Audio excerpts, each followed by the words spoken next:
Yol hərəkəti haqqında qanunun 49-cu maddəsinə əsasən nəqliyyat vasitələrinin sürücüləri normal hərəkət zamanı vəziyyətdən asılı olaraq yolun hərəkət hissəsinin sağ kənarı ilə hərəkət etməlidirlər. Yaşayış məntəqələrindən kənarda, habelə yaşayış məntəqələrində, avtomagistral və avtomobil yolu nişanları ilə işarələnmiş yolun hərəkət hissəsində hərəkət istiqamətində sağ zolaq boş olduğu halda sol zolaqlarla hərəkət etmək qadağandır. Ancaq təəssüflər olsun ki, paytaxt yollarında sağ zolaq boş olduğu halda sol zolaqda hərəkət edən bir çox sürücülərə rast gəlinir. Bununla yanaşı nəqliyyat vasitələrinin bütün hərəkət zolaqlarını tutduqları intensiv hərəkət vaxtı bəzi sürücülərin faraların uzaq işıqlarını ardıcıl şəkildə yandırıb söndürərək yol tələb etməsi, nəqliyyat vasitəsini sürətlə sürməsi və düzgün ara məsafəsi saxlamaması halları da tez-tez müşahidə edilir. Belə hallar daha çox paytaxtın 3 və daha çox hərəkət zolağı olan Aeroport şosesi, Heydər Əliyev, Ziya Bünyadov prospektləri, Bakı-Sumqayıt şosesi və digər əsas yollarında olur.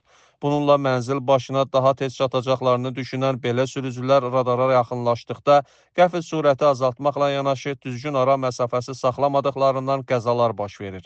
Eyni zamanda sürücülərin bu cür davranışları həmin zolaqda hərəkətdə olan digər sürücüləri təşvişə salır, onlar qəfil manevrlər etmək məcburiyyətində qalırlar. Bu tip sürücülər nədənsə elə düşünürlər ki, sol zolaqda hərəkət etmək digər sürücülər onlara mütləq yol vermək məcburiyyətindədir.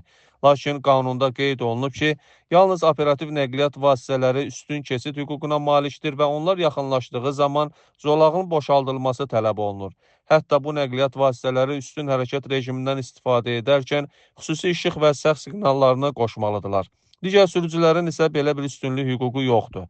Qanunun tələbinə əsasən nəqliyyat vasitələrinin sürücüləri intensiv hərəkət vaxtı yalnız sola və ya sağa dönmək, ötməyə hazırlaşmaq, hərəkəti düzünə istiqamətdə davam etdirmək, dayanacağa və ya duracağa çıxmaq üçün olduqları hərəkət zolaqlarını qaydalara əməl etməklə dəyişə bilərlər. Daxili İşlər Nazirliyinin Nəqliyyatı İntellektual İdarəetmə Mərkəzi sürücülərə yollarda hərəkət edərkən sağ zolaqlara üstünlük vermələrini, zəruri hallar üçün sol zolaqları boş saxlamalarını tövsiyə edir.